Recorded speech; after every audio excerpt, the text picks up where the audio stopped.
this is the kind of video that I would save and watch again a day or two before my exams. Yeah, because I know that this video will be more helpful to you days before your exam. And the nice thing is, even if it is not JAMB Physics you're preparing for, if you're just preparing for other exams, you'll still find this video helpful. My tip number one for physics is to revise all of your physics formula. See, last minute revision will always help.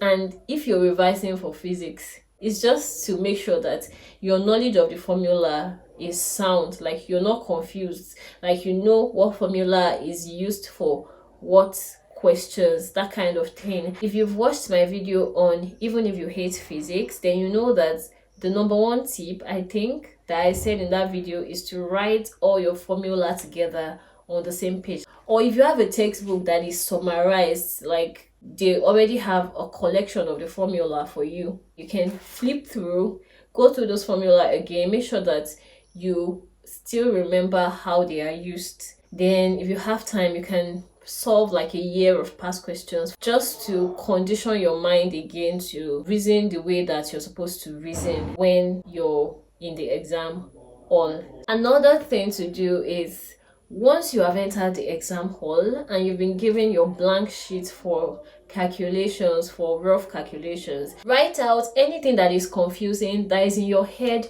at that particular time. So if there is any formula that you know that you usually find confusing, just write it down on a side of your worksheet so that you don't forget, because as soon as you start the exam itself, your mind starts racing up and down, so the tension and everything might even make you forget anything confusing. Maybe you made a code to remember something and they are flashing in your mind at that particular point, but you are not even in the question where you need them yet.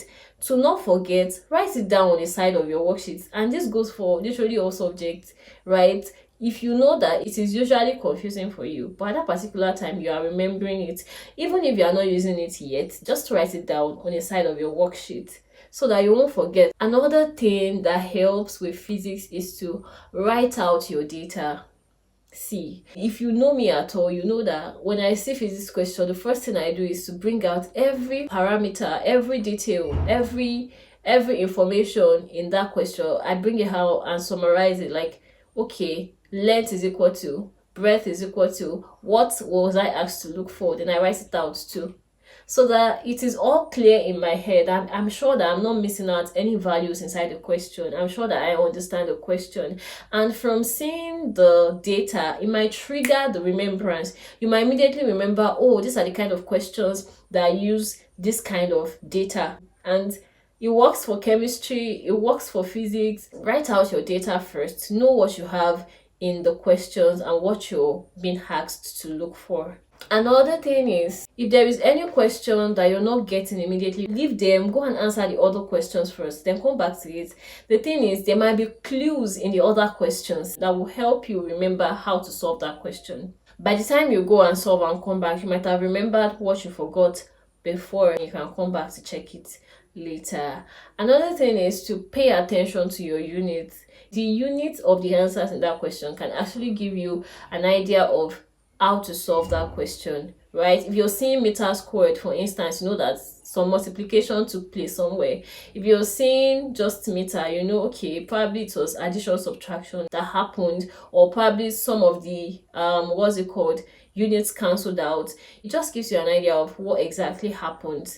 You know, by the time you compare the units given in the question with the units of the answers you're given, that is for some questions anyways. When you're getting confused, just check the units and see if they can give you a clue to what is happening in the question. Another thing is, there are questions that majorly test your knowledge of units. Sometimes the answers might even be the same values, but the only difference will be their units, just to test how well you know your units. Then there are also questions that the only difference between the answers will be the decimal places or the number of zeros. Like, so when you're solving your questions, pay attention so that you don't get confused. The last thing I would say is, if physics is the part that scares you, personally I think that you should just do the other subjects first and then come back to physics.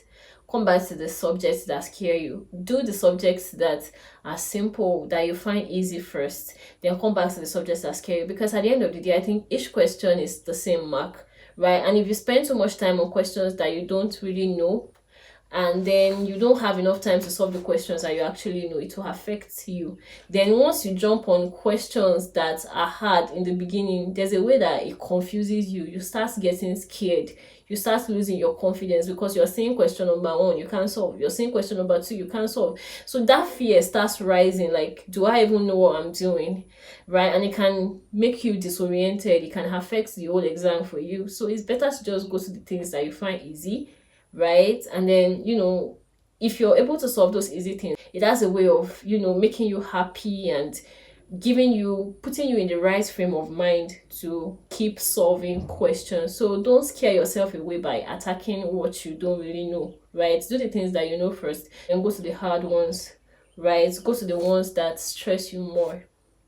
Yeah, so those are my tips for you for now. I'm sure I'm still going to have other tips if I think about it very well. So subscribe to the channel so that you don't miss out on my other tips. And if you have tips as well that are helpful to everyone else, please drop them in the comment section.